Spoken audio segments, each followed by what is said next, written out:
Of every tree of the garden thou mayest freely eat, but of the tree of the knowledge of good and evil thou shalt not eat, for in the day thou eatest thereof, thou shalt surely die. Those were John Huston's words as the voice of God speaking to Adam in the film The Bible in the Beginning. I have vivid memories of seeing that film when I was about 6, and I was brought up to think that Genesis was literally true.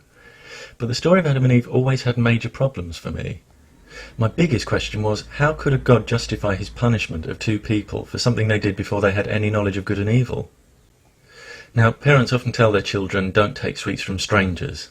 As adults, we're aware that it can be easy for strangers to gain the confidence of children by offering them treats, and that children with little or no experience of adult deception aren't well equipped to make reliable judgments about the intentions of strangers.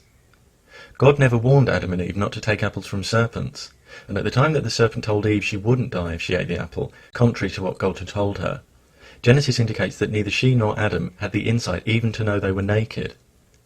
God had clearly not equipped them in terms of intellect or experience to handle situations such as this complete contradiction between what he and the serpent had said about the apple. How could he hold them responsible for their decision to eat it?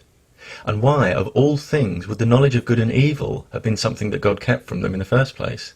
I find that one of the most extraordinary ideas in the Bible. If you can't make any distinction between what constitutes goodness and what constitutes evil, there'd be no moral distinction between saving someone's life and destroying it. It seems we're all expected to assume that the serpent is evil when it tells Eve they won't die. But why? Since we're told Adam went on to live another 900 years after the apple incident, it was actually God who lied when he said Adam would die the day he ate the apple. All the serpent did was expose that lie and inform Eve, truthfully, that she would know good and evil. Now, if I heard a teacher tell a child, the day you study evolution you'll be struck down by lightning, I would expose that lie and tell the child that the only thing that happens when you study evolution is that you're better informed to judge the plausibility of the different accounts of man's appearance on the planet.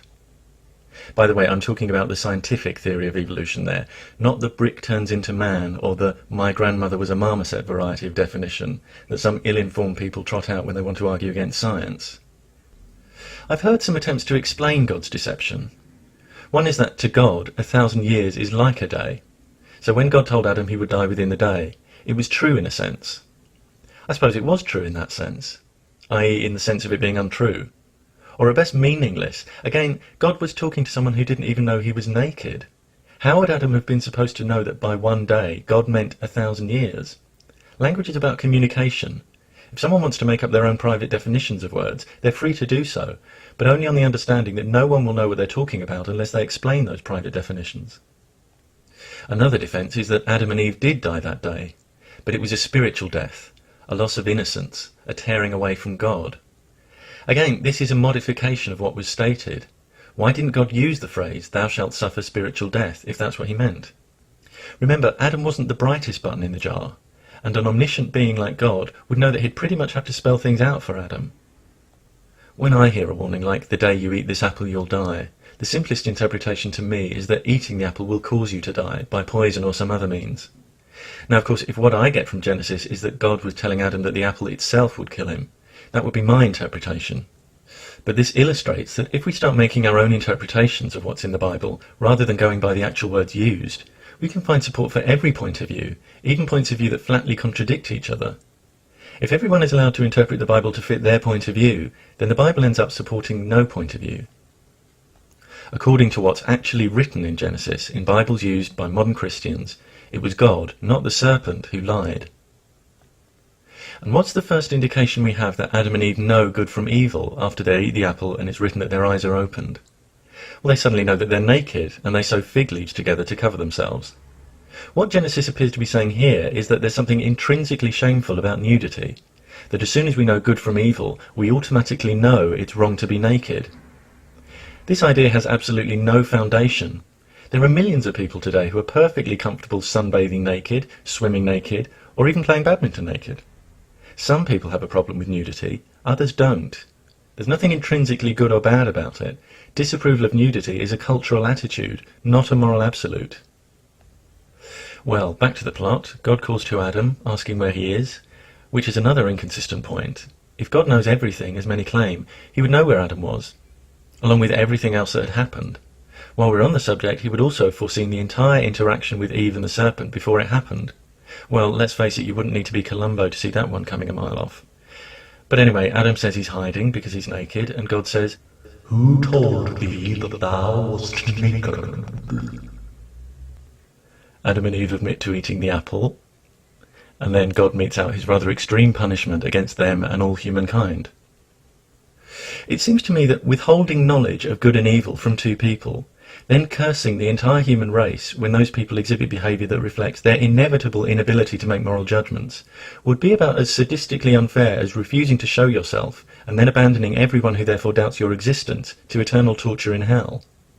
It would be setting people up to fail, which, far from indicating a being of infinite intelligence and moral integrity, would suggest to me a being of a much lower level of wisdom, compassion and basic psychological insight than the average human being. I suspect that the reason that the God of Genesis is portrayed as a being who employs brute force rather than transparency and understanding is that the authors of Genesis conceived of the God they were writing about as a moody parent, whose unpredictability would inspire fearful respect. Adam and Eve have to sin and be humbled to demonstrate God's awesome power over humankind. Unfortunately, with the particular plot of Genesis, its authors succeed only in depicting a God of fantastic injustice and callous aggression, whether it's meant to be taken literally or as a parable. I was told that the Bible was literally true when I was a child, but the more I was exposed to it, the more I wondered why all the grown-ups around me were going along with it, ignoring its blatant contradictions. The questions I asked them about the conflicting statements in the Bible weren't met with open discussion and an attempt to find answers. They were met with disapproval and dismissal, and also anger, which for me was another indicator that something was very wrong. Why were people so insecure about my honest search for answers? Why was I being discouraged from thinking, when in every other area of my life, thinking had been not only encouraged, but praised and rewarded? It was like being in some kind of twilight zone where I was expected to admire the emperor's new clothes, when not only were the clothes invisible, so was the emperor. I think the Bible is a fascinating collection of writings, full of powerful scenes and imagery. It has some beautiful ideas, it has some repulsive ideas. But far from being the airtight and definitive work one would expect from an infallible, infinitely wise and loving perfect being, it portrays a God that withholds crucial knowledge, lies to the first humans, punishes the human race for something they had no responsibility for, deliberately wipes out almost all life on Earth. It's a long list of very unstable behaviours. The vague and contradictory parables contained in the Bible, and the messages of changing and questionable moral values, read to me as a collection of exactly the kind of material that would be compiled by decidedly non-divine human authors operating within limited knowledge and understanding and primitive cultural attitudes. Despite a fairly strong religious background and no apparent adult atheists around me, I stopped believing in the existence of any gods before my teenage years. But I stopped believing what was written in the Bible much earlier, and the story of Adam and Eve is one of the reasons why.